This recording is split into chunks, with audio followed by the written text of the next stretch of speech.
Hello అండి, అందరూ ఎలా ఉన్నారు? Welcome back to my channel again. మీతో మీ మౌనిక. ప్రెసెంట్ ఇది మార్నింగ్ రొటీన్ కాబట్టి నా తరపు నుంచి గుడ్ మార్నింగ్ అందరికి. యాక్చువల్ గా ఈ వీడియో చేయడానికి కారణం ఏంటంటే నాకు ఇన్స్టాగ్రామ్ లో కొన్ని క్వశ్చన్స్ వచ్చాయన్నమాట. సింగిల్ గా చిన్న బేబీతో డీల్ చేస్తున్నారు కదా, వీడియోస్ రీల్స్ ఇవన్నీ ఎట్లా మేనేజ్ చేస్తున్నారు అని చెప్పి ఆ క్వశ్చన్స్ వల్ల ఈ అద్భుతమైన ఐడియా వచ్చిందనమాట. ఒక వీడియో చేసి అప్లోడ్ చేస్తే వాళ్ళకి తెలుస్తుంది కదా అని. సో ఎర్లీ మార్నింగ్ 7:30కి నేనైతే లేచాను. ఒకసారి పాపకి ఫీడ్ ఇచ్చేసి వచ్చాను అనమాట, వాటర్ తాగుదామని. ఫీడ్ ఇచ్చేసిన తర్వాత వాళ్ళ డాడ్ దాన్ని హ్యాండిల్ చేస్తూ ఉంటారు. సో నేను కిచెన్ లోకి వచ్చి కొన్ని వేడి నీళ్లు పెట్టుకొని తాగుతాను. ఎర్లీ మార్నింగే half an hour me time ఖచ్చితంగా తీసుకుంటాను. మనకి మన టైం చాలా ఇంపార్టెంట్. జనరల్ గా బ్రెస్ట్ ఫీడింగ్ ఇస్తూ ఉంటాం కాబట్టి ఏదో బాగా అలసిపోయిన ఫీలింగ్ ఉంటూ ఉంటుంది. సో అట్లాంటి ఫీలింగ్ నుంచి బయటకు రావాలంటే ఇట్లాంటి టైం చాలా ఇంపార్టెంట్. మెయిన్ గా తెలుసుకున్న రెండు విషయాల గురించి మీతోటి చెప్తాను.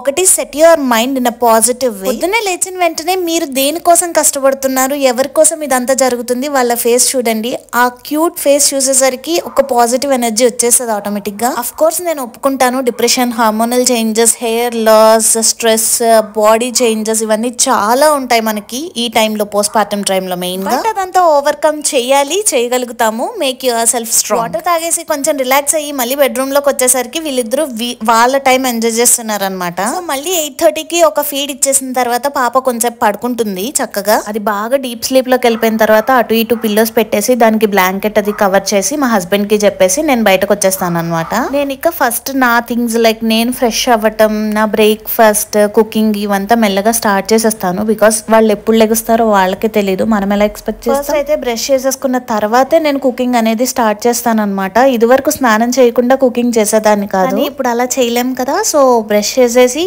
ఫేస్ వాష్ చేసుకుని మినిమల్ గా రెడీ అయిపోతాను అనమాట. ఒక 1 వీక్ దగ్గర నుంచి నాకు బాగా హెడేక్ వస్తుంది. సో ఏం చేస్తున్నానంటే ఫేస్ వాష్ చేసేసుకుని దాని తర్వాత ముడి పెట్టుకునేదాన్ని, ఎందుకంటే పాప జుట్టు లాగేస్తుంది కాబట్టి. ఈ మధ్య హెడేక్ రావడం వల్ల ఏంటి అంటే ఫేస్ వాష్ చేసేసుకున్న తర్వాత జడేసేసుకుందామని డిసైడ్ అయిపోయాను అనమాట. పోస్ట్ పార్టమ్ పీరియడ్ లో మనం మన సెల్ఫ్ కేర్ తీసుకోవటంలో ఇంట్రెస్ట్ కొద్దిగా తగ్గుతుంది. Of course I agree. కాకపోతే ఇంట్రెస్ట్ పెట్టండి. మనం ఎంత మంచిగా ఉంటే మన బేబీ అంత మంచిగా ఉంటుంది. బికాస్ మనం బాగుంటేనే కదా మనం వాళ్ళని బాగా చూసుకోగలుగుతాం. సో మీ గురించి కూడా మీరు బాగా ప్రొటెక్షన్ తీసుకోండి. ఇక జడేసుకుంటున్నాను అనమాట. ఇవంతా చేసేటప్పుడు పక్కన మ్యూజిక్ ఉండేది ఓల్డెన్ డేస్ లో. అయితే ఈ మధ్య చాలా సైలెంట్ గా నా పనులన్నీ చేసేసుకుంటున్నాను. అయితే ఇక కిచెన్ లోకి వచ్చాను. ఏంటంటే ముందు రోజే నేను డిష్ వాషర్ ఆన్ చేసినప్పుడు ఈ స్టవ్ అదంతా కడిగేసుకుంటాను. ముందు రోజు క్లీన్ చేసుకోకపోతే దాని తర్వాత రోజు మార్నింగ్ ఫస్ట్ అదంతా క్లీన్ చేసేసి దాని తర్వాత కుకింగ్ స్టార్ట్ చేస్తాను అనమాట. క్లీనింగ్ కోసం డిఎం అనే స్టోర్ నుంచి ఒక లిక్విడ్ ఉంటుంది, అది తెచ్చుకుంటాను.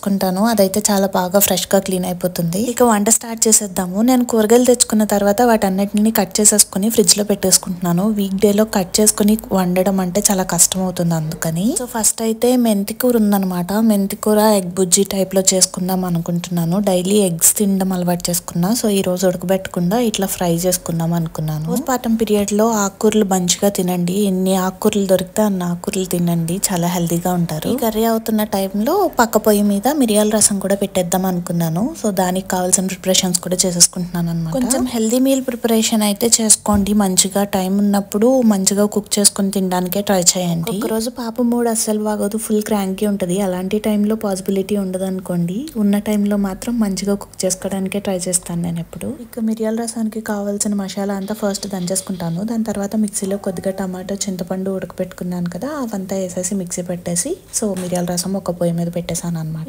ఇటువైపు ఎగ్ ఫ్రై కూడా అయిపోయింది. ఇంకా దొండకాయ ఫ్రై కూడా చేద్దాం అనుకున్నాను. సో దొండకాయ ఫ్రైకి కావాల్సినవన్నీ వేసేసుకుని ఫస్ట్ ఆల్రెడీ కట్ చేసి ఉన్నాయి కాబట్టి ఈజీ అయిపోయింది అనమాట. లేదంటే దొండకాయ కోసి కూర వండడం అంటే చాలా పెద్ద ప్రాసెస్ అనిపిస్తుంది నాకు. మీకు కూడా అలానే ఉంటుందా? ఇక మా లంచ్ ప్రిపరేషన్స్ అన్నీ అయిపోయినాయి. ఇంకా హన్వీగడ్ లెగలేదు. సో దాని లంచ్ ప్రిపరేషన్ కూడా స్టార్ట్ చేసేసాను. రైస్ కుక్కర్ లో కొద్దిగా బియ్యం, కందిపప్పు, క్యారెట్, స్పినాచ్ మొత్తం కలిపేసి కొద్దిగా పసుపు వేసి ఉడకబెట్టేసుకుంటాను అనమాట. కుక్కర్లో అదంతా పెట్టేసి విజిల్స్ వచ్చే వరకు ఈ లోపు నేను బ్రేక్ఫాస్ట్ తినడం మర్చిపోయాను ఈ కంగారులో. సో క్రొసాంట్ ఉంటే క్రొసాంట్ కొంచెం కాఫీ తాగేసాను. అదే ఈ రోజుకి బ్రేక్ఫాస్ట్ అన్నట్టు. కప్ ఆఫ్ కాఫీ అయిపోయే లోపు కుక్కర్ 3 విజిల్స్ వచ్చేసింది. సో అదంతా తీసుకొని మిక్సీలో గ్రైండ్ చేసేస్తున్నాను అనమాట, స్మూత్ పేస్ట్ కింద. అసలు చెప్పాలంటే చేతితోటి మెదిపేసి పెట్టేయచ్చు, కానీ హన్వీగడ్ ఎందుకో చేత్తో మెదిపిన రైస్ అది తినట్లేదు. అందుకని అమ్మ వచ్చే వరకు ఇంకెట్లా చేసి పెడదామని చెప్పి ఇలా చేస్తున్నాను. అట్లా మిక్సీలో మొత్తం పేస్ట్ కింద పట్టేసుకున్న తర్వాత కొద్దిగా గోరువెచ్చగా ఉంటది కాబట్టి నెయ్యి వేడి చేసుకోక్కర్లేదు, ఒక స్పూన్ ఆఫ్ గీ కలుపుతాను అనమాట అందులో. ఇంకా టీతింగ్ అది రాలేదు కాబట్టి ఇలా ఫైన్ పేస్ట్ కింద ఉంటే చాలా మంచిగా తినడానికి కూడా బాగుంటది వాళ్ళకి అండ్ ఈజీగా తింటారు. పర్టికులర్ గా చాలా రోజుల తర్వాత ఈ రోజు చాలా ఇంట్రెస్టింగ్ గా తినింది అనమాట. ఇది నచ్చింది అనుకుంటా. అసలు ఒకసారి వీడియో క్లీన్ గా చూడండి ఎంత బాగా అడుగుతుందో, పెట్టు అని చెప్పి ఇట్లా ఓపెన్ చేసి మౌత్ పెట్టగానే తినేసింది. చాలా టేస్టీగా ఉన్నట్టుంది. అట్లా మనం చేసింది పిల్లలు తినేస్తే ఎంత బాగా అనిపిస్తుందో కదా. సో ఫైనల్ గా నా పని అంతా అయిపోయింది. హన్విగడ్ కూడా లంచ్ చేసేసాడు. ఇంకా అది ఉయ్యాలెక్కి బజ్జుంది అనమాట, పొట్ట నిండింది కదా. సో ఎర్లీ మార్నింగ్ 9:30కి స్టార్ట్ చేస్తాను ఈ పని అంతా. సో ఇదంతా అయ్యేసరికి 11:30 12 అవుతుంది.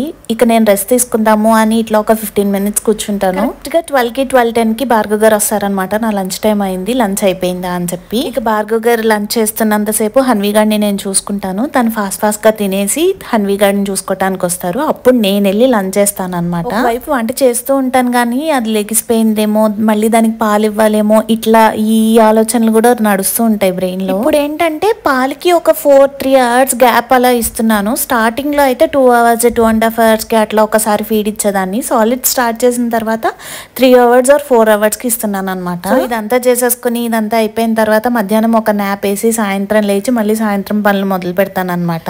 ఇలానే ఉంటుందండి రోజంతా. మార్క్ చేసుకుని దాని తర్వాత హన్విక్ చేసి గ్యాప్ దొరికినప్పుడు ఆ మధ్యలో ఒక half an hour 1 hour లో రీల్స్ అయితే రీల్స్, ఇంకేమైనా చేయాలనుకుంటే అవి చేసేస్తూ ఉంటాను. పుట్టిన తర్వాత ఇంకొక పెద్ద టాస్క్ ఏంటంటే మన ఇంట్లో వాళ్ళు రోజు 2 సార్లు ఫోన్ చేస్తారు. మన కోసం కాదండి, మనకు పుట్టిన వాళ్ళ కోసం. అటు చూపించు ఇటు చూపించు, ఏం చేస్తుంది, పడుకుందా, లేచిందా, తినిందా, ఇదో పెద్ద గోల. మీతో షేర్ చేసుకోవాలనుకున్న మార్నింగ్ రొటీన్ ఇదే. మీకు నచ్చితే please do like, share and subscribe.